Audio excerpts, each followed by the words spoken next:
Hi friends, good morning. Actually ఇప్పుడు మనము లలిత్పూర్ నుంచి అయితే బయలుదేరేసాము. బయలుదేరి morning cycle back tyre puncture అయ్యింది. ఇంకా బయట ఎక్కడ తీసుకెళ్ళలేక నేనే పంచర్ వేసాను.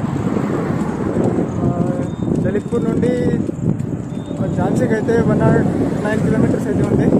నేనున్న చోట 109 ఉండింది. భారత్ పెట్రోల్ బంక్ నుండి అయితే దాదాపు 9:30 అలా అవుతుంది టైము.